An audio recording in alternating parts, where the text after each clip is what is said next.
For more of this kind of content, you can subscribe to the channel, like the video, and leave a comment. They call themselves relics. We smile.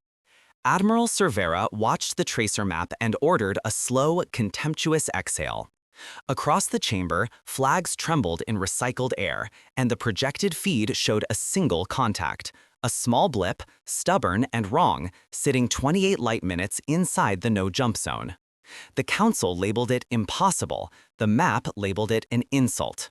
One ship, Cervera said, and the word carried through the room like a latched gate.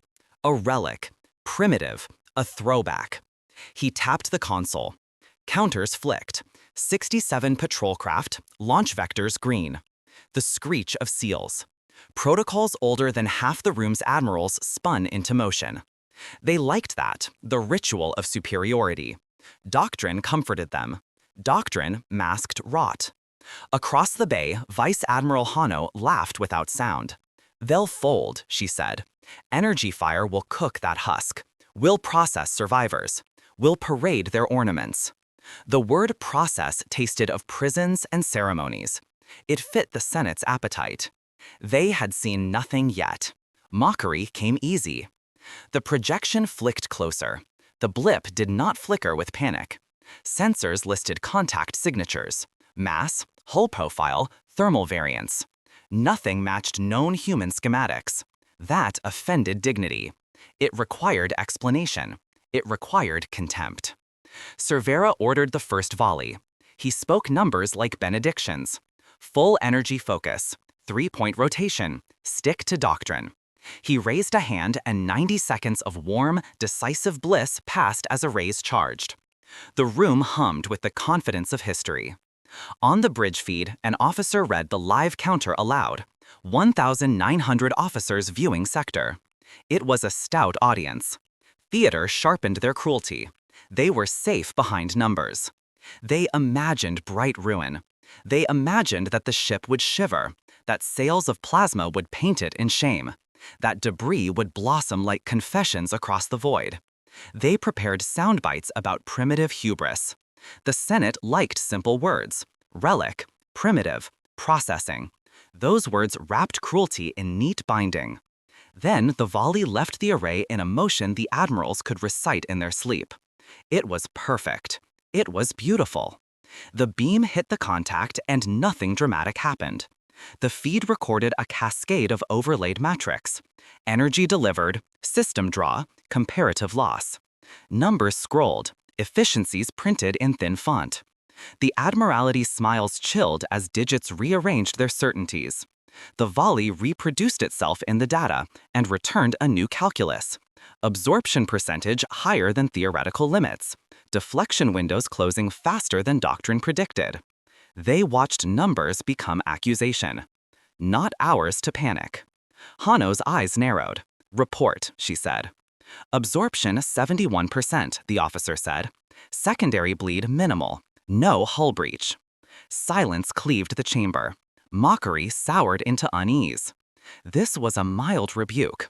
It was a challenge to their oldest comforts. They stacked confidence into the next move, because that was what they knew. They would show the humans what empire meant. They would not yet consider mercy. They would not yet imagine restraint.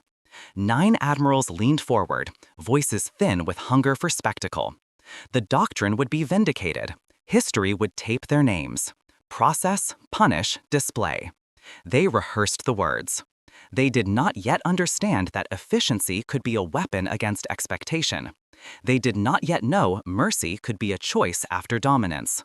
A new counter began to run. They had time. They believed they still had time. They hailed the intruder as if summoning a vagrant to kneel. "Unidentified human vessel," Admiral Cervera said, tone smooth with inherited power. "You have violated a restricted Imperial defense perimeter. Cut engines. Prepare for processing." The word rolled from his tongue like a sentence already signed. Behind him, the Senate's observers nodded, pleased. Authority meant repetition more than readiness. The human ship gave no immediate reply. It simply held position, still, exact, indifferent to the swirl of 67 patrol craft hemming it in. The silence irritated them. Silence was not in doctrine. Vice Admiral Hano leaned forward. Broadcast again. Elevate to compulsory register. They will obey once they grasp the consequence of defiance. Her voice steadied on consequence. In the Empire, it meant confinement, labor, re-education, disappearance. They assumed the humans knew this too. The second hail went out at full amplitude. Human vessel, respond. This is a lawful command. Submit to inspection. Surrender navigational logs. Prepare for detention and processing. Cervera looked satisfied. Speech, to him, was a weapon sharpened over centuries. A thin pulse of light bloomed from the human ship. Communication, not fire. The return message arrived on a clean, quiet band. Imperial vessel, your request is denied. We will not submit to processing. Maintain distance. Just that. Calm, unshaken, not even irritation. A statement placed with surgical precision, as if they were correcting a minor clerical error rather than rejecting an empire. Hano scoffed. Arrogant. They believe defiance makes them mythic. They forget we hold sovereign authority over this sector. Maps circled the chamber, projecting laws, borders, force readiness. Numbers reassured them. 28 light minutes, breach or not, the intruder is alone. And a lone ship must yield. Cervera signaled a posture shift. Patrol craft tightened their encirclement, closing ranks in exact increments. Transmit escalation protocol, he ordered. If they refuse compliance within 90 seconds, we immobilize them. Tractor arrays, hull grips, strip their flight systems. One officer hesitated. Sir, their vector remains unchanged. They are not maneuvering. Because they understand, Hano said, that they are outmatched. They will fold after a show of force. A status pane blinked red as the human ship shifted orientation, slowly, deliberately, presenting no threat vector, a gesture of awareness, or warning. It made the admirals bristle. Cervera asked for open channel translation. The human voice returned, level as before. Empire, your approach is unsafe. Maintain distance. No harm intended. Outcome is your decision. A long breath shivered through the chamber's silence. No harm intended. Such phrasing sounded like presumption, like superiority not yet earned. The Senate observers muttered about insult, about precedent, about allowing a relic to dictate tone. They wanted dominance displayed publicly. Their constituents demanded assurance that the Empire's grasp had not loosened. One ship, Hano repeated, each syllable an iron nail. One relic. They will kneel. A punchline dropped into the quiet. They never considered that refusal could be a form of restraint. The countdown reached its final seconds. Patrol craft engines burned white in tight formation, signaling imminent seizure. Officers steadied themselves for the spectacle of compliance. Cervera lifted his hand, ready to authorize the first hard lock. He told himself it was order. He told himself it was routine. The human ship waited, utterly still, as if measuring the Empire's resolve one breath at a time. The chamber lights dimmed slightly as power redirected for imminent action. And in that charged quiet, the admirals mistook silence for weakness rather than intent. Cervera issued the final command, unaware that the next beat would erase the comfort of doctrine and reshape the field entirely. They fired, because doctrine promised obedience after pain.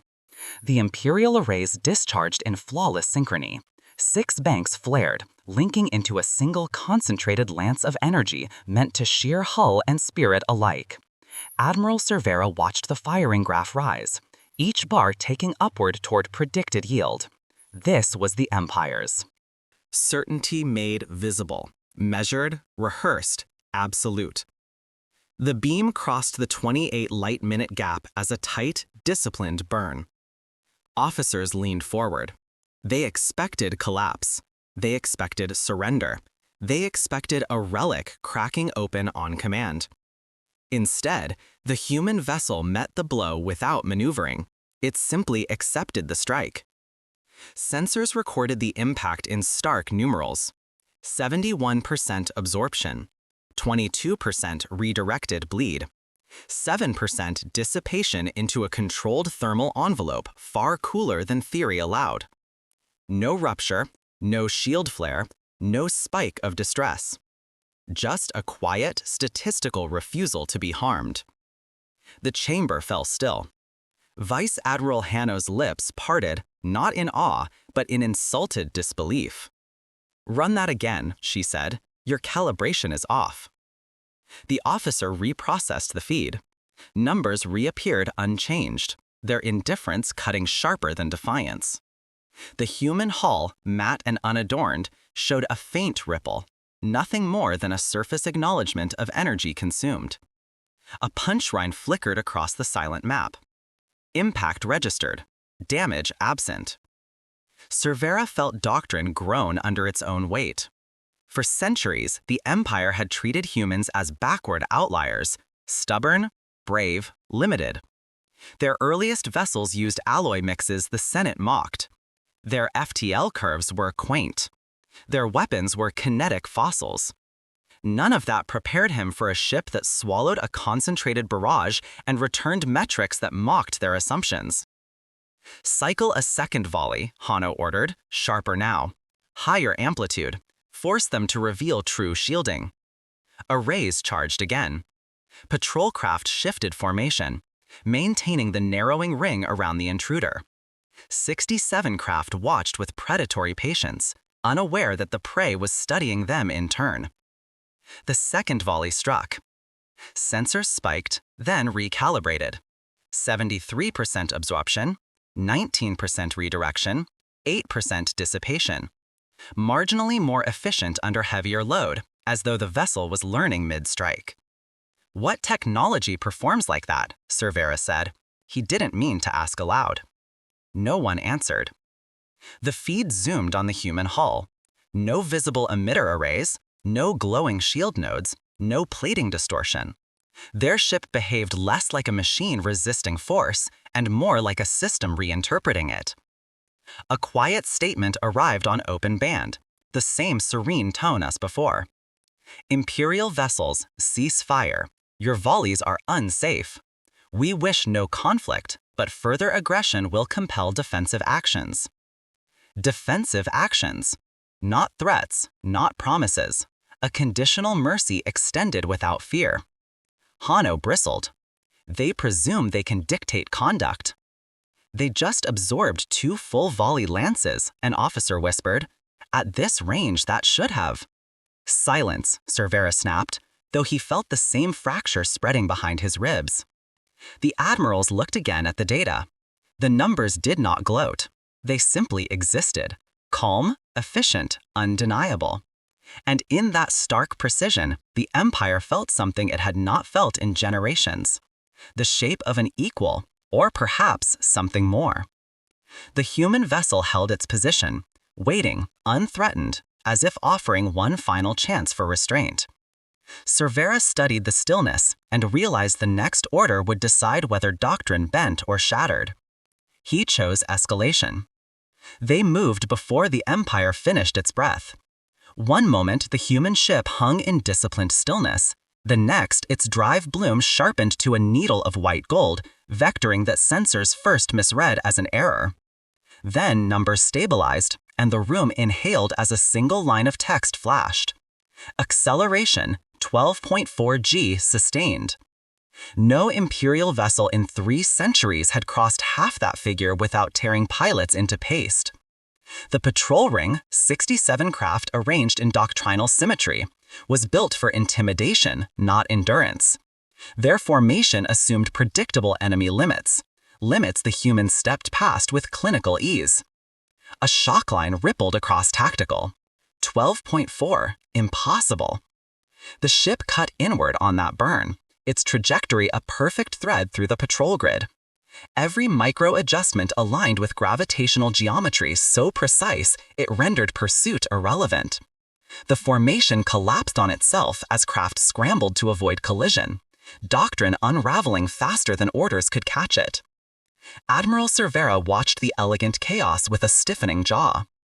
"Recenter the ring," he commanded.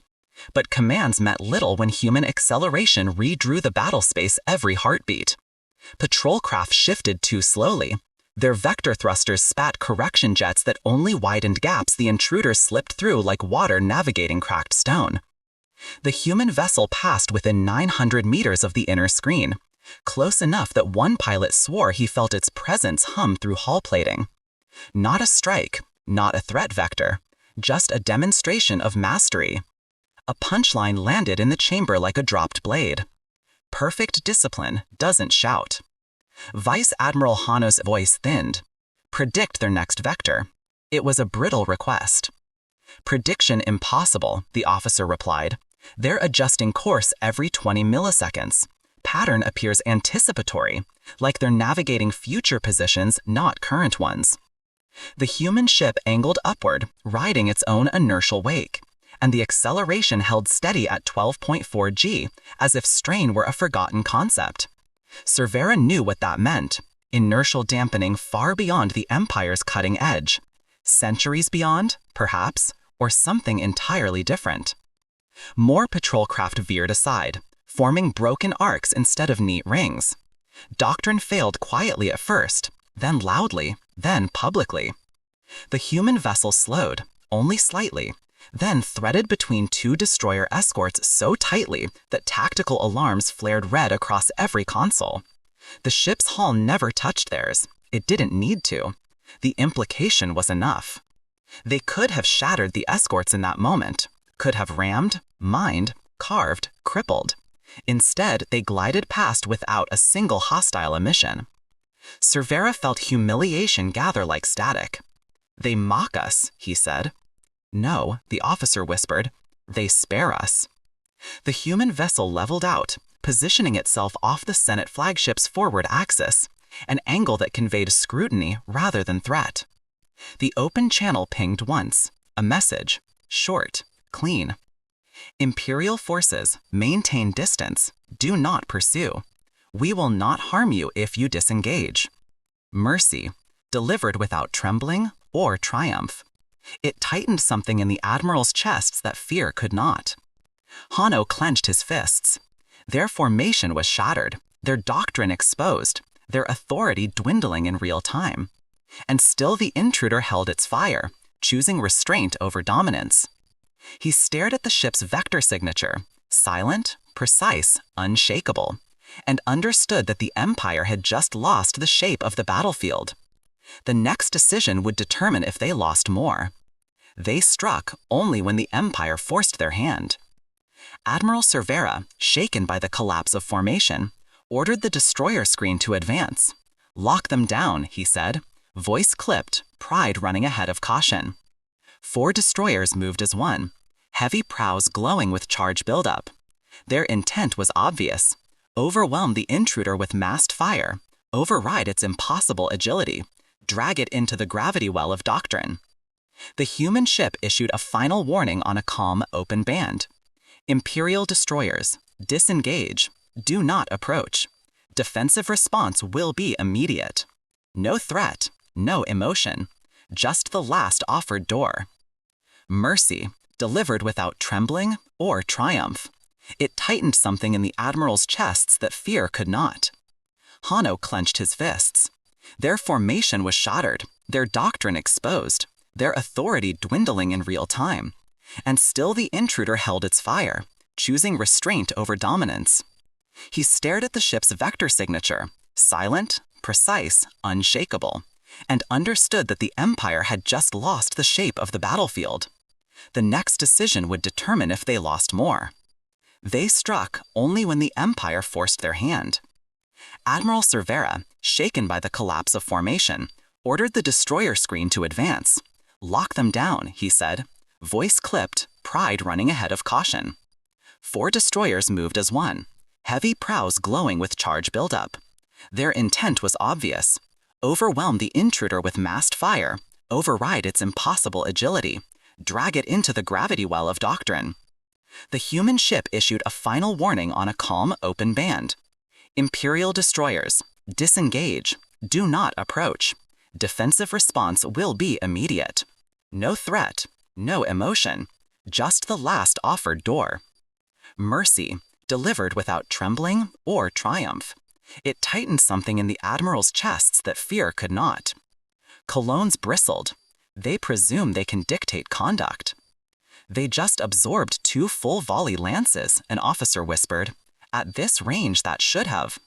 Silence, Cervera snapped, though he felt the same fracture spreading behind him. The intruder did not run. It pivoted. Railgun ports, previously dormant, opened along its spine with the soft click of systems aligning.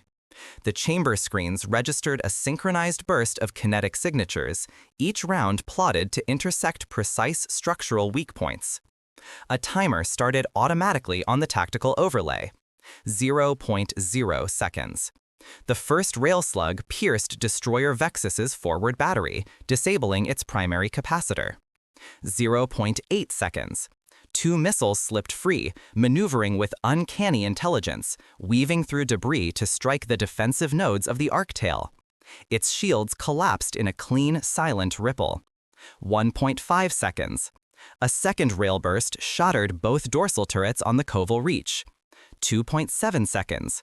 Another missile accelerated, splitting into 3 micro-warheads that pinned the last destroyer's thruster bank in place. 3.1 seconds. All 4 destroyers drifted powerless, systems dark, hulls intact but utterly defeated. The timer froze on the final frame. 3.1 seconds. A punchline flickered through the chamber. Overwhelmed before the scream. The feed returned to real time. The human ship held its position, guns now silent, vector stable. No kill shots, no ruptured reactors. Every destroyer, though neutralized, remained structurally safe for full crew survival. Inaction after dominance, restraint engraved in metal. Vice Admiral Hano rose to her feet, face pale. Impossible, she said, though the numbers etched themselves into the air like undeniable scripture. How did they choreograph that sequence? Predictive firing, an officer murmured. Rail and missile shells adjusting mid-flight. They mapped every weak point before we even closed range. The Senate erupting, not with awe, but with fury. An attack on Imperial warships, one shouted. Demand retaliation. Call for full fleet engagement. Summon emergency authority. Cervera barely heard them. He watched the frozen timestamp again, 3.1 seconds, and felt the doctrine of centuries sag under the weight of a single, perfect exchange. The human vessel sent a new transmission, measured as always. Your ships are disabled but safe. Recover your crews. No further action is required. The Admiral stiffened. Mercy again. Mercy that felt like judgment. The human ship neither advanced nor retreated. It simply waited, as if offering the Empire the dignity of choosing its next mistake. Cervera closed his eyes briefly, then opened them to the silent wreckage of pride drifting on his screens. The battlefield had turned into a question. The next chapter's answer would echo far beyond the disabled hulls. Fear spread faster than wreckage. Within minutes of the destroyer screen's collapse, alerts rippled across Imperial space. 4 systems, Ravenar, Solic Prime, Mesk Grid, and Farshade, quietly initiated evacuation protocols. Not full flight, not yet, but the early stages, civilian routing, archive compression, priority manifest uploads. The Senate tried to mask the alerts on public channels, but nothing traveled quicker than the scent of vulnerability. Even the outer colonies felt the shift in gravity. Admiral Cervera's holotable bloomed with status icons turning amber. Premature panic, he muttered, though the words lacked conviction. That is the problem, Vice Admiral Hano said. If a single ship dismantles a destroyer screen in 3.1 seconds, everything we claim to guard is suddenly negotiable. On the main display, the human vessel held its quiet vigil. No movement, no weapon glow, no predatory vector. The intruder behaved less like a victor and more like a surgeon awaiting consent for the next step. A transmission pulsed through the chamber, crisp and unforced. Imperial Senate, we observe your evacuation alerts. You escalate fear among systems already strained by forced labor quotas. End those practices immediately. Implement humane protocols. This is non-negotiable. The room stiffened. Humans had spoken of mercy before, but this was something larger. An ethical line drawn not for their own benefit, but for those living under the Empire's shadow. Cervera bristled. They lecture us now. Hanno's silence said more than argument. The message unsettled her, not the words, but the certainty beneath them. The transmission continued. We will not permit further exploitation of bonded workers or conscripted populations. The Empire's internal policies harm its stability and endanger its civilians during conflict scenarios. Rectify them. This is interference, an observer barked, an assault on sovereignty.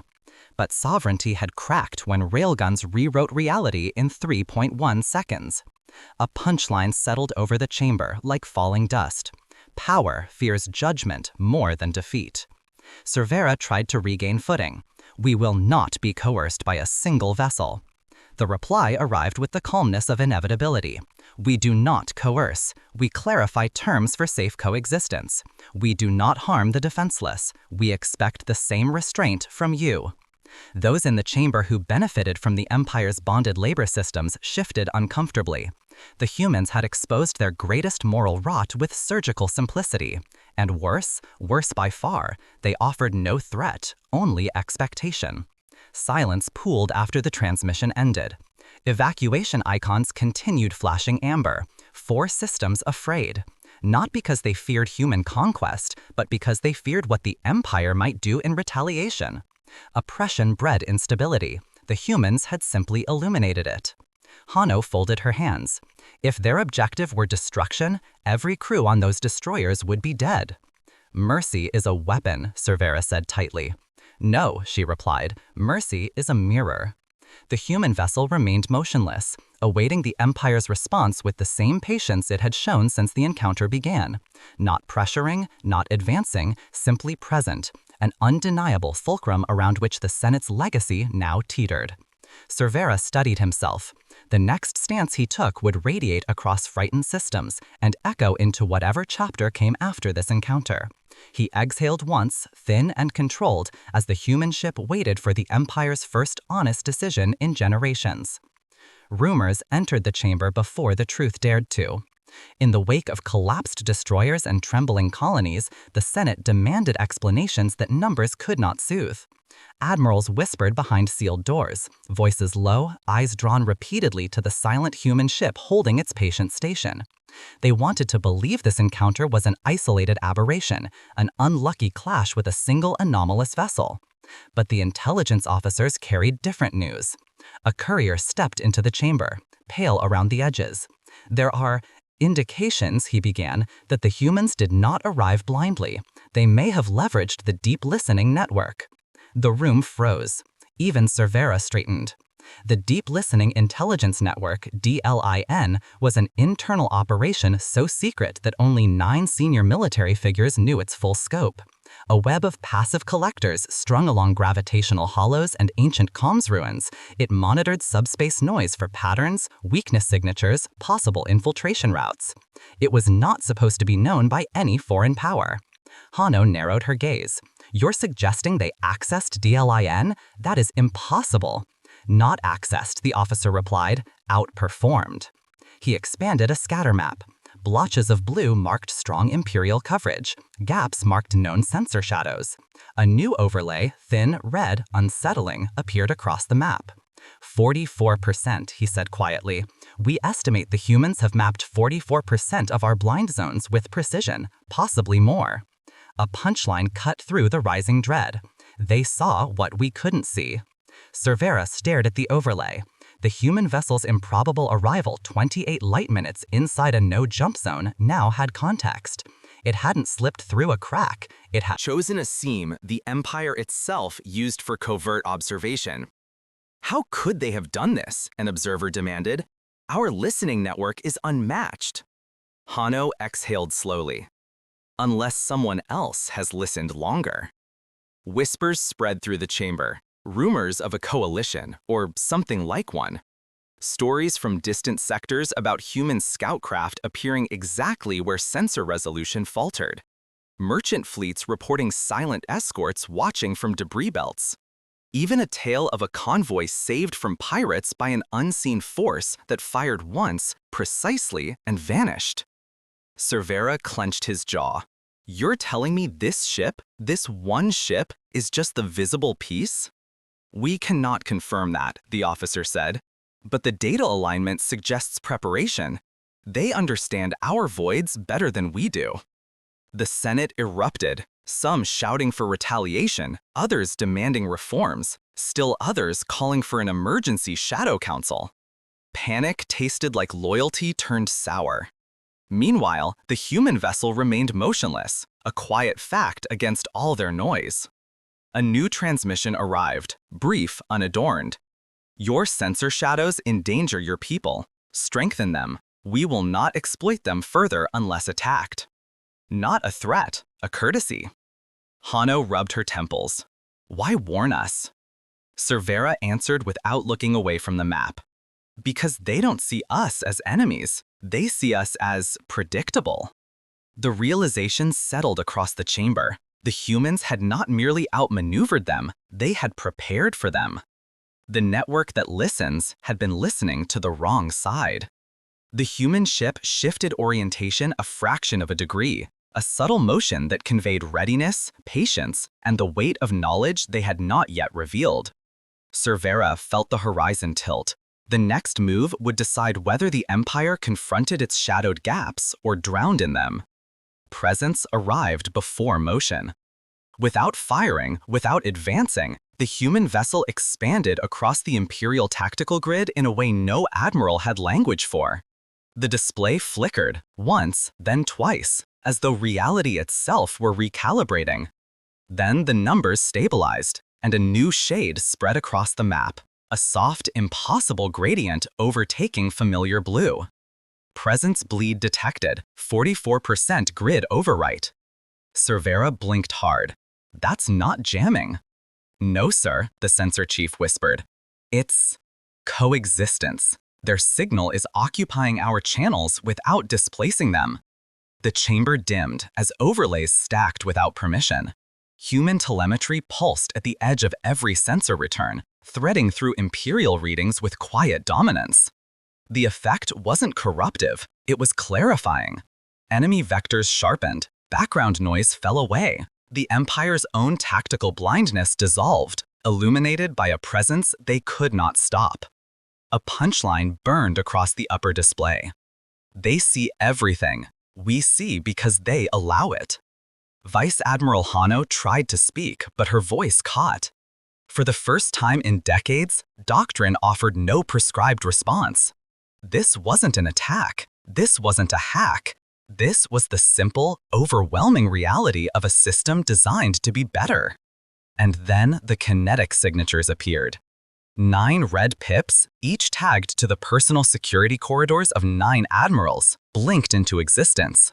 Not target locks, projected firing solutions, calculated trajectories of rail slugs or micro-missiles that could thread through bulkheads, bypass armor, and strike without warning. Every admiral froze. Not a threat, not a strike, just a demonstration of capability. The presence bleed mapped the entire chamber with the same calm precision it had shown in battle. Distances, vectors, vulnerabilities, all rendered with chilling neutrality. Hano stiffened as she realized the implication. The humans were showing restraint not because they lacked options, but because they valued choice. Cervera felt cold settle into his bones. What are they doing? Showing us what could happen, the sensor chief said, so they won't have to do it. The human vessel remained motionless outside, its thrum a distant resonance. No weapons warmed, no drives flared. Yet its mere existence bent the battle space around it, forcing the Empire to understand the gap between superiority and dominance. A new transmission arrived, projected without ceremony. Imperial leadership, you stand at a threshold. We do not seek your harm, but your escalation endangers your civilians and your officers. Cease aggressive posturing. Restore safety protocols. No casualties are necessary. The admirals looked again at the 9 pips mapped to their locations. No casualties necessary. A mercy that felt like judgment. Hano exhaled shakily. If they intended to kill us, we would already be gone. Then why show us this? Another admiral rasped. So you can choose differently, the sensor chief murmured. The presence bleed continued to illuminate 44% of the grid, enhancing Imperial clarity while offering no avenue for retaliation. It was dominance without cruelty, power without indulgence. Cervera steadied himself. The human ship had pinned the Empire's highest command, not with violence, but with options. Every lethal vector presented, none taken. The chamber fell into a held breath. Outside, the human vessel dimmed its emissions, signaling patience, not triumph. The next words from the Empire would determine whether this moment became surrender, negotiation, or the first honest step towards something larger than fear. Mercy arrived not as softness, but as structure. When the presence bleed receded, still potent, still undeniable, the human vessel transmitted a single line that cut through the chamber's terror. Imperial command, no casualties have occurred, none are intended. We request your formal disengagement so recovery may begin. 0 casualties. After destroyers disabled, after formations shattered, after 9 admirals found their vulnerabilities mapped to decimal precision. It sounded impossible, almost insulting in its restraint, yet sensors confirmed it, not a single life lost. Cervera gripped the console. They crippled 4 destroyers, broke an entire screen, cornered the Senate, and no one is dead? Vice Admiral Hano answered softly. That was the point. The Senate observers, huddled in uneasy clusters, erupted into arguments. Some demanded retaliation to reclaim pride. Others whispered that provoking a force capable of 3.1-second dominance was suicide. A minority, quiet but growing, murmured that perhaps the humans' demands were reasonable, even overdue. The chamber lights steadied as emergency power normalized. That steadiness only made their panic sharper. A new message arrived, formatted like a legal brief. Imperial governance is urged to implement immediate reforms. End bonded labor practices across all 4 evacuation alert systems. Establish impartial trials for detainees and conscripts. Restore civilian autonomy where martial oversight has supplanted law. Compliance will avert further intervention. We seek stability, not control. Hano read the lines twice. They aren't asking for territory, she murmured. Not tribute, not submission. They're asking for justice protocols. That is a political attack, an observer hissed. Justice reframes power. A punchline settled across the room like a verdict. Mercy reshapes the throne. Cervera felt the fractures forming. Senators aligned with the labor blocs recoiled, their influence shrinking by the minute. Reformist delegates, long silenced under threat of consequence, lifted their heads. The military contingent stood frozen, paralyzed not by fear of death, but by the unmistakable clarity that doctrine had nothing left to offer. Another transmission arrived, gentler than the last. We will escort damaged vessels to safe drift. Medical teams may be deployed. We will interfere only if civilian lives are endangered. Cervera almost laughed at the absurdity. The intruder who neutralized their